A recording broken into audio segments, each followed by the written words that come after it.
السلام علیکم ورحمۃ اللہ وبرکاتہ۔ آج کے خطبے کا عنوان ہے رزق کی کنجیاں۔ الحمدللہ والصلاۃ والسلام علی رسول اللہ، ما بعد۔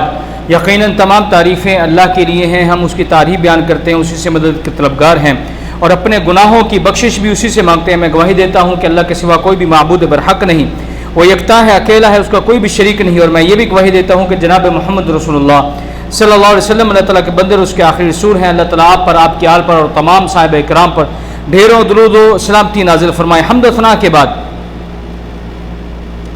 اے اللہ کے بندوں، ہمیں اس بات پر مکمل یقین ہونا چاہیے کہ ہم سب کا رازق اللہ تعالیٰ ہی ہے، اس کے سوا کوئی رازق نہیں۔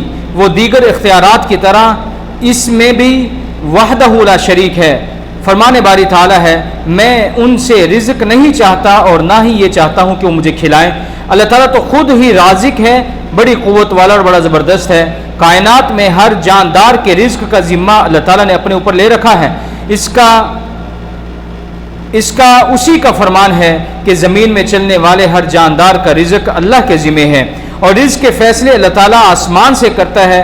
فرمان باری تعالیٰ ہے، آسمان میں تمہارا رزق ہے اور وہ بھی جس کا تم سے وعدہ کیا گیا ہے۔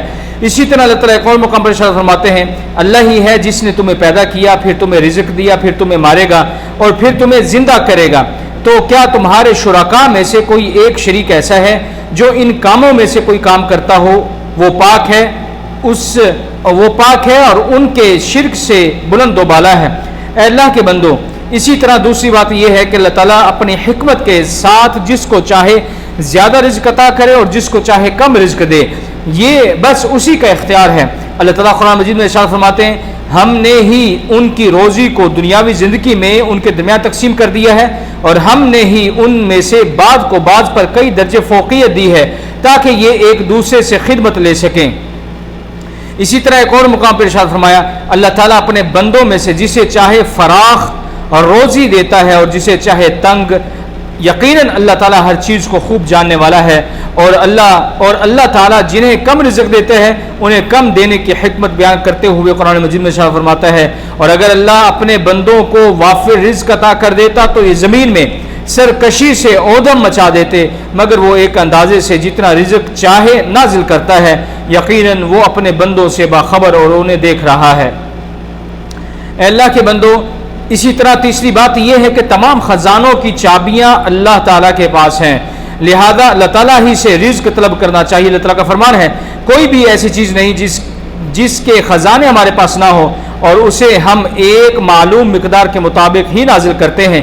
فرمان باری تعالیٰ ہے، اور جن کی تم اللہ کے سوا عبادت کرتے ہو وہ تمہیں رزق دینے کا اختیار نہیں رکھتے، لہذا اللہ ہی سے رزق مانگو، اسی کی عبادت کرو اور اس کا شکر ادا کرو، تم اسی کی طرف ہی لوٹائے جاؤ گے۔ اے اللہ کے بندو، رزق میں برکت کے کچھ اسباب بھی ہیں، جیسے کہ ایمان، عمل صالح۔ رزق میں برکت کے اسباب میں سے سب سے اہم سبب یہی ہے کہ ایمان اور عمل صالح ہو، اور اس کا مطلب یہ ہے کہ بندہ دل کی گہرائی سے اللہ رب العزت کی وحدانیت کو تسلیم کرے، چنانچہ وہ اللہ تعالیٰ اور اس کے رسول صلی اللہ علیہ وسلم کی اطاعت و فرما برداری کرے اور نافرمانی سے اجتناب کرے، اس دنیا کو فانی تصور کرے اور اپنی زندگی میں آخرت کے لیے اعمال صالحہ کا ذخیرہ جمع کرے۔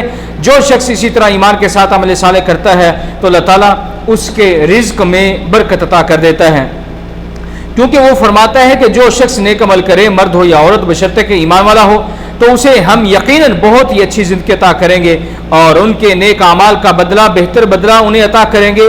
اچھی زندگی میں برکت، رزق کے اندر برکت بھی شامل ہوگی۔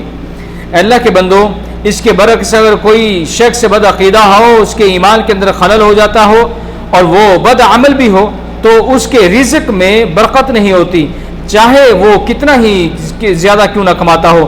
جیسے کہ اللہ تعالیٰ قرآن مجید میں ارشاد فرماتے ہیں، اور جو شخص میرے ذکر سے روح گردانی کرے گا وہ دنیا میں یقیناً تنگ حال ہی رہے گا، اور روز قیامت اسے ہم اندھا کر کے اٹھائیں گے۔ وہ کہے گا، اے میرے رب، تو نے مجھے اندھا کر کے کیوں اٹھایا؟ دنیا میں تو میں خوب دیکھنے والا تھا۔ اللہ اسے کہے گا، اسی طرح تمہارے پاس میری آیتیں آتی تھیں اور تم انہیں بلا دیتے تھے، اور آج کے دن ہم نے تمہیں بھی بھلا دیا ہے۔ اے اللہ کے بندو، رزق میں برکت کے اسباب میں سے ایک اہم سبب تقوی بھی ہے۔ یعنی اللہ رب العزت کا ایسا خوف جو انسان کو اس کی نافرمانی اور محرمات کے اجتناب سے روک دے اور اسے اللہ رب العزت کے احکامات پر عمل کرنے پر آمادہ کر دے۔ اللہ کا فرمان ہے، اور جو شخص اللہ تعالیٰ سے ڈرتا ہے اللہ اس کے لیے مشکلات سے نکلنے کی کوئی نہ کوئی راہ پیدا کر دیتا ہے اور اسے ایسی جگہ سے رزق عطا کرتا ہے جہاں سے اسے وہم و گمان بھی نہیں ہوتا۔ اللہ تعالیٰ قرآن مجید میں ارشاد فرماتے ہیں، اور اگر یہ بستیوں والے ایمان لاتے اور اللہ کے نافرمانی سے بچتے تو ہم ان پر آسمان اور زمین کی برکات کے دروازے کھول دیتے۔ اے اللہ کے بندو، رزق میں برکت کے اسباب میں سے ایک بڑا سبب تلاوت ہے، کیونکہ اللہ تعالیٰ کی یہ کتاب برکت ہے، لہذا جو بھی اسے پڑھے گا اسے اس کی برکت نصیب ہوگی، اس کی زندگی میں برکت آئے گی، اس کے اہل و عیال میں برکت آئے گی اور اس کا رزق بھی بابرکت ہوگا۔ اللہ تعالیٰ قرآن مجید میں ارشاد فرماتے ہیں، یہ کتاب جو ہم نے نازل کی ہے یہ بڑی بابرکت ہے، لہذا تم اس کی اتباع کرو اور اللہ تعالیٰ سے ڈرتے رہو تاکہ تم پر رحم کیا جائے۔ اسی طرح ایک اور مقام پر ارشاد فرمایا، یہ کتاب بابرکت ہے جسے ہم نے آپ کی طرف اس لیے نازل فرمایا ہے کہ وہ اس کی آیتوں میں غور و فکر کریں، اور عقل مندوں کے لیے تو اس کے اندر نصیحت ہی ہے۔ اللہ کے بندو، رزق میں برکت کے اسباب میں سے ایک اہم سبب یہ ہے کہ اللہ تعالیٰ جتنا رزق عطا کرے، تھوڑا ہو یا زیادہ، اس پر اللہ تعالیٰ کا شکریہ ادا کیا جائے اور اس کی ناشکری نہ کی جائے۔ فرمان باری تعالیٰ ہے، اور یاد رکھو تمہارے رب نے خبردار کر دیا تھا کہ اگر شکر گزار بنو گے تو میں تمہیں اور زیادہ عطا کروں گا، اور اگر ناشکری کرو گے تو پھر میری سزا بہت ہی سخت سزا ہے۔ لہذا ہم میں سے ہر ایک کو ہر حال میں اللہ رب العزت کا شکر ادا کرنا ہوگا، اللہ کا شکر گزار بندہ بننا ہوگا۔ اگر ہم اللہ رب العزت کے شکر گزار بنیں گے تو اللہ تعالی ہمارے رزق میں برکت بھی عطا کرے گا اور اپنے فضل و کرم کے ساتھ ہمیں مزید بھی عطا کرے گا۔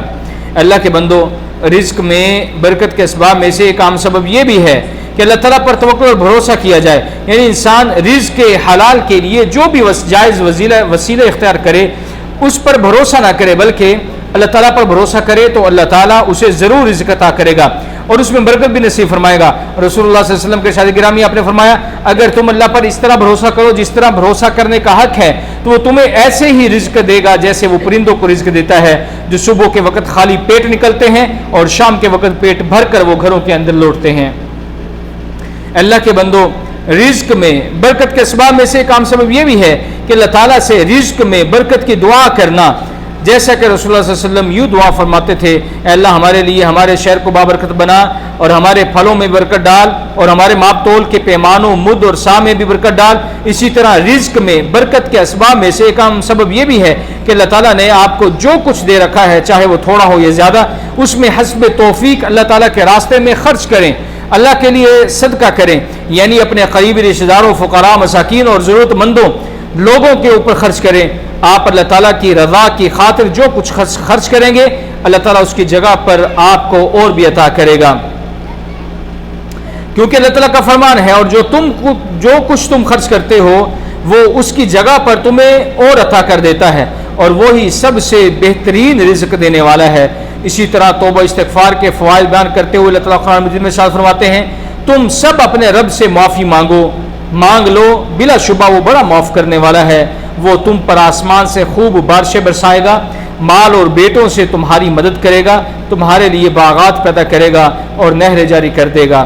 ان آیات سے ثابت ہوتا ہے کہ توبہ استغفار کرنے سے اللہ تعالیٰ بندے کے رزق کے اندر برکت اور اسے خوشحالی نصیب کرتا ہے، عطا کرتا ہے۔ آخر میں اللہ تعالیٰ سے ہم دعا کرتے ہیں کہ وہ ہمیں بابرکت رزق نصیب کرے اور رزق کی بے برکتی سے ہمیں ہمیشہ محفوظ رکھے۔ اللہ مجھے اور آپ سب کو کتاب و سنت کی برکتیں حاصل کرنے کی توفیق عطا فرمائے اور قرآنی آیات، نصیحتوں اور حکمتوں کے ذریعے ہمیں نفع پہنچائے۔ سبحان ربک رب العزت عما یصفون وسلام علی المرسلین والحمد للہ رب العالمین۔